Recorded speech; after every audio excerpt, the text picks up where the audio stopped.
What are your thoughts on the idea of never be satisfied? You know what? I understand why somebody would say that. You know, like you should always be hungry. Like you should always be chasing. That's a good motivator, you know, to get the next thing so that you wake up and you want to go get it. But that's a terrible way to live. You know, it's like I vehemently disagree with the concept that you should never be satisfied. You know, it's like you should be satisfied. You should be satisfied. You should wake up feeling satisfied with your life. It doesn't mean that you don't want the next thing. Of course you want the next thing. But like, if life were to end today, would you want to have lived an unsatisfied life? No. Would you want I really do think of Peter at those last days. You know, and think about all the things that he was unsatisfied about. I don't want that for myself. I don't want that for you. Yeah. I don't think any of us should live that way. So be satisfied. You know, and that doesn't mean lesser than. Be satisfied even if you're just starting out as an assistant getting coffee, if you're the CEO, if you're anywhere in between, if you're in an off season. Yes. Be satisfied. Be satisfied with like how wonderful you have it. You know, even the least of us, even the people who are like, you know, in this terrible place, like I said, like we can be satisfied. Like the day after Peter died, actually no, it was a few days later because we were having his funeral. He died on December 11th, 2013. It was 4 days before his 44th birthday. And so on his 44th birthday, December 15th, we had his funeral and made it a party. Wow. And I was sitting there and, you know, kind of in a haze, but then also, you know, that moment of clarity where I'm looking around the room and like his fraternity brothers are drinking beers and they're sharing stories about him. And, you know, my daughter's like sleeping on my mom's lap and I've got my sisters like in the corner trying to busy themselves, you know, like getting out plates of food and whatnot. And you see people connecting. And it was the oddest thought. You know, I looked around and I was just like, wow, like, This is a good group of people. You know, this is a great place to be. To have this. And so I was satisfied in that moment. The most terrible thing had happened in my life. But I was looking around and feeling very satisfied with who I had around me. And that, I think, is what I would like for all of us to consider. Yeah. That even when things are bad and going wrong, you can still be satisfied. You can still feel like, this is it. And it is okay. You know? It's okay. I'm a big fan of the title of the book, The Urgent Life. And when I saw this, I was just thinking to myself, yes, right away, because we have like similar, completely different experiences, but similar feelings probably from experiences we've had. So my father got in an accident. He had a traumatic brain injury and was in a coma for 3 months when I was 21. Wow. And I remember we didn't know if he was going to live or die, but he eventually woke up after 3 months. And he was a completely different person. Like he was physically alive, but emotionally and mentally kind of gone. It took him a while to like learn how to talk again. He wasn't able to work anymore. He had amnesia. So when I'd see him, he'd be like, what's your name again? It was just a different type of relationship, right? I had to learn to love my father for who he was and start to grieve the man that he once was before, right? God. And I remember thinking he was in his early 50s when this happened.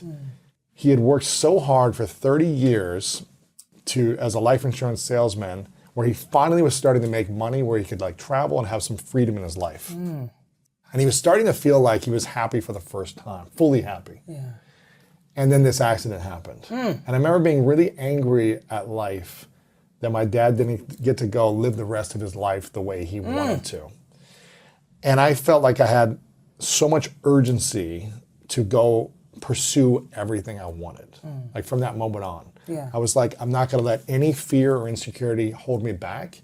It might still be there, but I'm at least gonna take the actions on my goals, my dreams, and live urgently, because what if this happens to me? What if I get in a car accident tomorrow? Yeah. And something like that happens to me, I'd be sad that I didn't at least go try. And this, again, completely different experience you had, but it created a feeling of urgency in your life with your ex-husband, right? With your husband. Yeah. And which was almost 10 years ago? Yeah. Is that right? Yeah. 10 years this December. And can you explain the story about what had happened with your husband around wanting to get divorced and then the cancer situation, and how being in a very dark, sad, challenging time, sad time, wanted you to create urgency at the same time and live into your best self during sadness. Can you explain a little bit about that? Oh. Well, first of all, I really appreciate what you just said and shared about your dad, because I feel that for all of us who are living this life on this like hurtling rock that we call home, we don't always have to have had the same experience to understand essentially the concept of what I'm talking about. Right. This need for urgency. And it's not necessarily about the rush through life. It's about the intention. Knowing, like you said, I want to do these things because what if? So then you're intentional about saying, okay, I want to live a big life, or I want to go do this thing that I'm dreaming of, or I want to push a little harder because what if, right? And the same thing for me in that, I don't think of the end of life in this morbid way where I'm just oh, today might be my last day. I don't think of it in a morbid way. It's very inspiring to me, actually. It makes me want to get up and go do the thing. And again, it's not about a rush. It's I want to make the best use of my time that I have. I don't know how long it is, but I want to make the best use of it. And I'm also conscious of the fact that I won't do everything. And so that means that I have to be very intentional about the things I choose to do. Yes. Because if you walk around thinking oh, I have the time, I'll just do everything at some point, then maybe you don't get to do anything at all.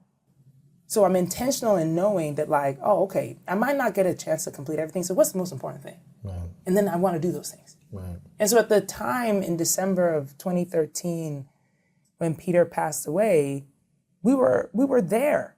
Where the stories are true. You're sitting at the deathbed, and you're talking about all the things you wish you'd done. Is that what he was saying? Oh yeah, we talked about so much. Oh man, the things he wanted to do, his hopes and dreams, what he wants for Lael, our daughter, what he wanted for her in the future. All of those things. And I was sitting there listening and thinking and crying and making promises and all of the things. And knowing that I need to change the way I live. He wouldn't have a chance to do it over. So I need to do it. And it was such a dark time also because we were already going through so much on top of being at death's door. That our marriage had fallen apart. We had been separated for a couple of years already through so much additional traumas that happened to us, misunderstandings, anger, that we couldn't overcome with just love. You think that expectations, everything, oh man, you think love conquers everything, and no, it does not. Love is not enough. Love is not enough. Love is not enough. And it was all of that turmoil that led us to that moment where I am sitting holding his hand as his breath gets shallower and shallower, and thinking about all the things I would have done differently if I had a shot to do it again. It's not necessarily that oh, I wish life had turned out differently. It's just that I wish I had been motivated differently. What were you motivated by before then? Oh man. I think at that time I was motivated by just my own need for my own life, not really focus on anybody else's. And that sounds very selfish, but that's where I was. Right. It was not, I was a mother and a wife, but I was so only focused on myself. Really? Yeah. At that time? Sure. Yeah. I mean, it's there was so much that had happened on my path to motherhood. And it's another one of the things that now I talk about so openly because we also paint motherhood like it's supposed to be like this great, amazing thing that like, oh, you get pregnant and then all of a sudden it's like, oh, all this love shows up from nowhere and you're just like encapsulated by this person. It's like, no, that actually doesn't happen all of the time. You know? Moments of that might happen. Moments of that might happen, The but it's majority of not, the time it's probably like Look, cleaning yeah. diapers and feeding Yeah. and pumping and all the things that moms have to and do. sitting there and being like, oh, hell, I made a mistake. Right. This is not what I wanted in my life, you know? And struggling with that. And there were so many times where I thought about that. You know, it's like, wow, like, you know, is this life what I actually wanted? And so then at that moment in December of 2013, I was like, oh no, I have to make the life that I want. I have to make it. I have to be an active participant in it. Before the interview continues, if you feel like you're not living your most authentic life, not leaning into your purpose, and not living the life that your future self would be extremely proud of, I've written a new book called The Greatness Mindset, and I think you're gonna love this. Through powerful stories, science-backed strategies, and step-by-step guidance, The Greatness Mindset will help you overcome all the different challenges in your life to design the life of your dreams and then turn it into your reality. Make sure to click the link below in the description to get your copy today. Okay, let's get back to this video. You don't just sit back and let the life happen to you. Right. You have to make it. Wow. What was the biggest lesson during that time you feel like you learned about his regrets, or about him not doing the things that he wanted to do? Yeah. What opened up for you during that time that shifted, Yeah. if anything did shift for you in that? This might sound funny, but I think logic is what surprised me most. The logic of things. You know, the writing down. It's like almost like the writing down of the plan. You know, things that make sense. Because you're like, oh, I'm going to do these things, and I'm logically going to take these steps in order to get to that thing, right? And all of his regrets, everything that he wanted to do that he didn't get a chance to do, was based on the logic of the steps to get to that thing that he never got to. Like just scheduling it in the calendar, or like booking making the the trip, to-do or list, and then it's like, oh, I'm gonna do this and I'm gonna do that, and then all based on logic. Life is not made of logic. Life is magic. It's the accidental encounters. It's the things that you can't explain. The feeling that you get in your belly that makes you feel alive and glittery, or it makes you super sad and you don't want to get out of bed and the sky just looks gray. And then maybe one thing happens, you're like, oh, okay, I can do it. You know, that's life. And being open to that is actually what gives you the experiences. So therefore, when perhaps you don't accomplish everything that was on your plan, you still feel really happy about the things that you did do, because it was also magical. You know, and I'm not talking about like these big firework things. I'm talking about the little stuff too.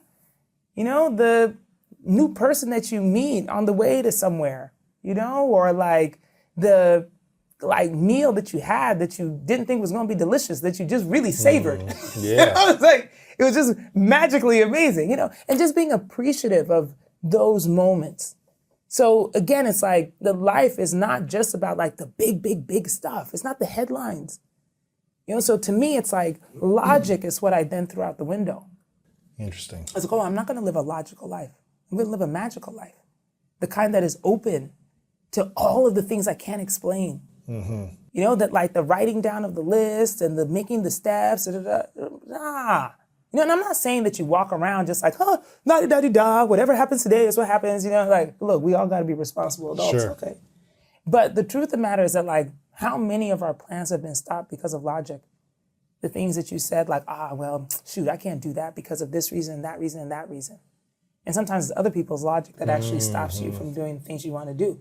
And so I want to stop that. I've been active in being like, every time I approach a new ambition or a new idea, or like, oh, I want to take a trip here, and that logic starts to come in, I'm like, girl, where's that magic? You better just step out and let the magic find you. Ooh, yeah. You know, and not stop yourself because the math is mathing. Right. It doesn't make sense logically. It doesn't make sense logically. Allow wonder and synchronicity to enter your life. To happen. Louis, I can't tell you how many things have happened in my life that don't make sense. Right. The fact that I've had the career I've had doesn't make sense. It's not logical. There's no stat. Even when you look at things like, oh, you know, how many Black women CMOs have had jobs at, you know, for like Fortune 50 companies. There's no math. There's no data point because it doesn't exist. Yeah. but I exist. So can you explain that? No, you cannot. So opening yourself up to like these things is what actually creates your destiny to like run the way that it should, you know? I'll give you one example. When Peter died in December of 2013, I was at PepsiCo. I'd been there for 10 years. Wow. It was a great job. You know, I'd done many iterations of things, and at that time, I was the head of music and entertainment marketing. And so I had been part of the team that did deal with the NFL for the Super Bowl halftime show. I put Beyonce on that stage. Like, it was like, you know, huge. it was huge. Having a great, exciting career. And then Peter died. And I looked around and I was like, man, like, you know, I think I want to do more things, you know? Am I going to sit here for another 10 years in New York City, like, doing this, or have I had enough of this?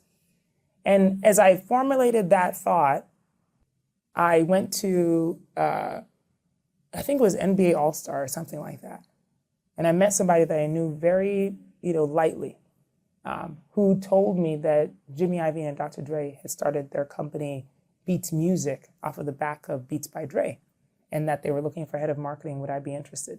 And the job was in LA. My husband had been dead maybe 2 months. I had a 4-year-old child that I was trying to figure out how to raise by myself. Right. You know, like all these things. And so logic would tell you that no, sit your down. You know what I mean? Like, situate your life. Figure out how to be a widow and a single mom and the main breadwinner. Like, figure that stuff out. Calm down, get some therapy. You know, just like sit and be quiet for a second, grieve. Let a year go by and then figure out what you want to do. But instead, I was like, it really doesn't make any sense for me to leave Pepsi, a long established company, and go to Beats Music, where it's barely a company. Some like, new thing, yeah. I didn't even know what music streaming was. I had no idea what the hell that was. I had no idea. But I came to LA and took a meeting with Jimmy, and he was talking about stuff that I had no idea about. And when I resigned from PepsiCo to take the job, everybody told me it was a bad idea. Louis, when I tell you, there was not one person who supported it. Wow. Not even my mother. Wow. No one. Everybody thought I'd lost my mind. People thought I was acting out of grief. Maybe I was. You know, but the magic was that opportunity opened up the next 10 years of my life. Yeah. It was the magic, the spark that I needed. It changed everything for me, Louis. And I don't think that there has to be only one definition for how we are, you know? So like, yes, if you're in a place where you feel like the textbook expectation should be that you should take one step at a time, take it one day at a time. I hate that phrase, by the way.